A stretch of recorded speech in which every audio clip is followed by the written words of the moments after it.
Hey, happy Tuesday. So, I forgot to shut the door, and now we're gonna have clickety clacking dogs. I apologize. Let me just make sure y'all can hear me, because that always sucks when that happens. Um, so, how about three ways that you are going to stop chasing symptoms? Huh? There it is. Good. That's all I need to know. So let's stop chasing symptoms. If your horse has got 99 problems and you don't know how to start fixing them, this is why. This is why. Because you are chasing symptoms. And this is what I see so common is, people come to me with a list of problems that their horse has, right? Whole list of problems that their horse has, and they don't know what to do about it. There we go. Anyways, they don't know what to do about it. And it comes down to not knowing where to start. And the start is assessment. Okay. So I use what I created, which is called the Intuitive Assessment Strategy. And so, obviously, as you can imagine, this is using our intuition along with strategy, along with logic to rule out and rule in what's actually going on here. So, first of all, first and foremost, the most important thing that we can do is to take a history. So if this is your own horse, it's just really important to sit down and write it out. And I know this sounds tedious, and when I see new in-person clients, I have a very in-depth intake form. And I tell people, like, this is going to be really intimidating. Fill out as much as you can. If you don't know an answer, that's okay. Because we're not going to know everything about our horses, especially ones that have come from not so great places. Some that have had rough histories or been to a lot of places. So we just want to write down as much as we can. When was the last time they saw the vet? What they see the vet for? Are they on any medications? When's the last time they saw a chiropractor? Did the chiropractor say anything? Did they have any interesting notes? Did they find anything that made them go, this is weird? Do you still have the report from that chiropractor? If you do, put that in with your notes. Holy jeez. I don't even know what that was, but it's windy out. When was the last time they had their feet done? Has the farrier ever said anything? Bringing the vet and the farrier together here, has your horse had hoof x-rays done? And if not, should you maybe do that? This has been a common theme that I've been having with clients recently is I look at the feet and I look at the body and I'm like, well, the body's not set up well, but these feet aren't set up well. Maybe we need to take a gander at what's going on the inside of the feet to have a better understanding. So we need to look at all the pieces. When's the last time your horse saw a dentist? Was that dentist just a veterinarian, or were they in fact an equine dentist?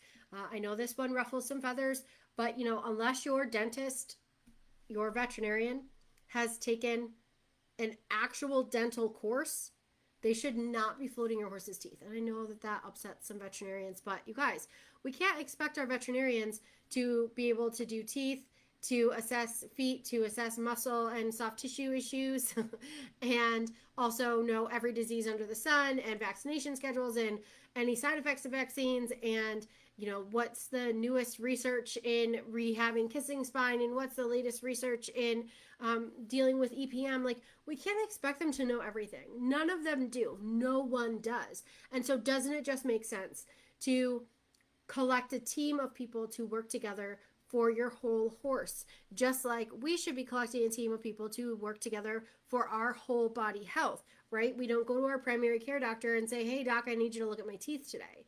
And the important thing to note about that as well is that our teeth, while they do create a similar, there's a similar symmetry between our teeth and our body as there are with horses. Our horses grind their teeth, and when their teeth become imbalanced, it throws off the balance of their jaw, throws off the balance of their pelvis. It's a whole body issue, okay? And I'm not saying that our teeth don't create a whole body issue. They absolutely do. It's just different. It does it in a different way. And quite frankly, it's not addressed in people quite as much as it's addressed in horses. And it's not addressed in horses nearly as much as it needs to be. So all of these things are things that we should be considering when we're looking at what is really going on with our horse. Because most of the time, people are like, well, they're a little short-strided here. They buck a little bit there. They don't pick up this lead well, we don't bend well to the right. Yeah, these are all symptoms. And they very well could all have the same root cause. But unless we're assessing the whole horse, we're not going to be able to make any progress and figure out what's going on. So once we've really got a baseline here of like the history and everything that's happening, which PS, this would be a great file to be creating for your horse. Okay, there's a lot of apps out there that you can do digitally. You can create a spreadsheet, a Google Doc, whatever the fuck it takes to keep track of all of your horse's history. This is going to simplify this process for you going forward. One, hopefully we can solve this problem quickly, but if not, isn't it great to just have a document like a spreadsheet that you can just share the link with your whole horse's care team and be like, this is everything, and even give them permission to update it so that you could have this living document that gives us all an idea of what's going on with your horse. Then we have this understanding too, like creating a history isn't just about finding problems. It's about being able to track what's working just as much as what isn't working. So highly recommend that you put something like that together for your horse. And so if your horse is healthy and you're watching this out of curiosity, create the document. Create the living document. Keep track of all the things there. It's great to track, any vaccinations that you do, any symptoms that your horse had with that vaccination. If you're using a wormer, if you're using natural dewormer, whatever it is, when you're tracking the use of all these things and tracking their responses with them, your life is going to get easier down the road. I know it sounds like a lot, but guess what? We also have these crazy little AI things. Okay, we have ChatGPT, and if you didn't know, you can create custom ChatGPT bots. And I bet you could go into ChatGPT and ask them to help you create a bot that keeps track of your horse's history. And then you can just talk to your ChatGPT bot and tell it what you need to add to the history, and it will, boom, add it to memory. Okay, you could probably just do a regular chat in GPT too, but I've been having fun with bots lately. They're so handy. Anyways, all right, so this is, we're going to be able to see what's going on with your horse, set a baseline for future, and, see what information maybe we don't have that we could investigate further, or just know that it's kind of a hole in the history, right? If we've got a rescued horse, it's probably just going to be a hole in the history. Now, what do you do with this history? You're going to put this in your back pocket and know that it's there for you when you need it, okay? When we've gone through and we've put all this together, it's fresh in our mind, so then when we move forward in the next 2 steps, it becomes easier to kind of pick out issues, okay? And things that may be significant. And, even if it doesn't, it's in the back of our mind so that eventually something will come up. It always does. Like when I'm working with a horse, it may not be the first session, but by the 3rd session of working with a horse, I'm like, oh, didn't we talk about, or wasn't this part of the history? And it all of a sudden makes sense. So keep that handy, easy access, keep it in your back pocket. All right, the next step 2, the second way we're going to do this. Obviously these 3 ways are going to work way better together, but if you want to pick and choose. So the next step is visual assessment, okay? So there's this thing inside this group called horse triage. You will find it in the guide section. It might be in the featured, but definitely in the guide section. It's the last guide in there, gives you instructions on how to participate in horse triage and show some examples of horse triage. And there's also a free PDF in there called your photo markup guide. And it gives you the very rough outline of the types of photos to take and the types of markups or lines that you can draw on your photos to help make assessments.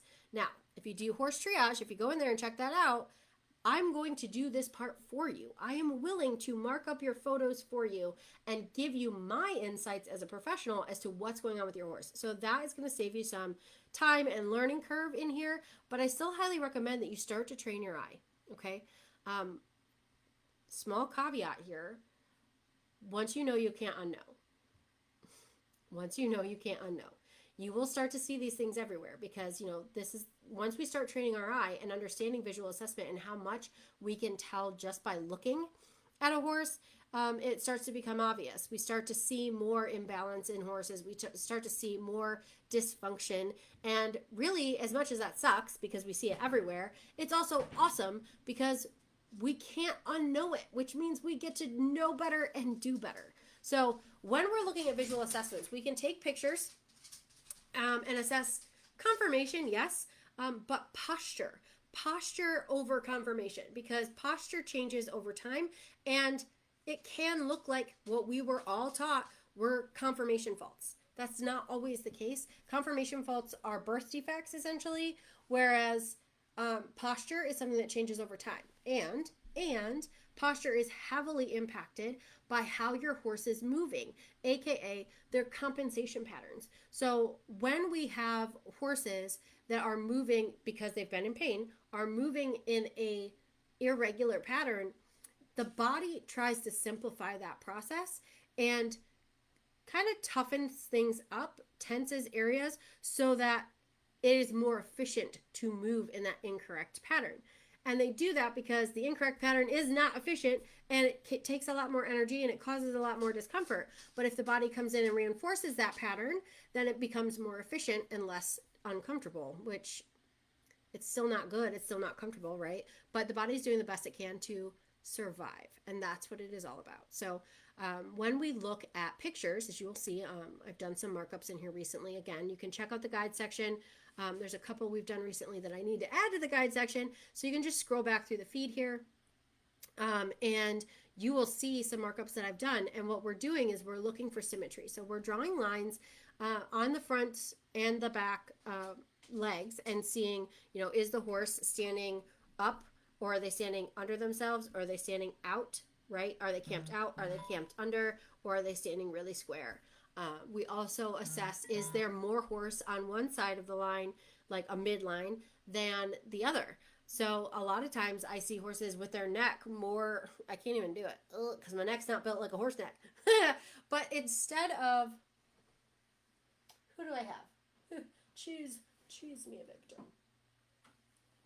Instead of having a very, see if I can, a very square, see how, like, if we drew a line right now from the center of this horse's head straight down, it would be from pole all the way through, and I have like an issue with the mirror image, all the way through the pecs, the chest, right? We'd have a pretty straight line through there. I see a lot of times that horses actually have their necks coming through and being closer to one shoulder or the other, okay? It's like the whole neck is shifted over one way or the other. And we can assess that when we draw lines and we're looking at still photos. We can also see when a horse is standing if they're consistently putting more pressure on one foot or another. There's lots of ways that we can see that, but it definitely shows up in some pictures. We can assess symmetry of muscle development, which is super important because when we see that some muscles are over or underdeveloped, we can determine what way the body is moving that may not be ideal, right? And when we do that, it helps us to unwind exactly where the problem is. And isn't that what this is all about? Instead of chasing symptoms, we want to identify the root cause of the problem. We can also do this with video. Video can be helpful in some instances because,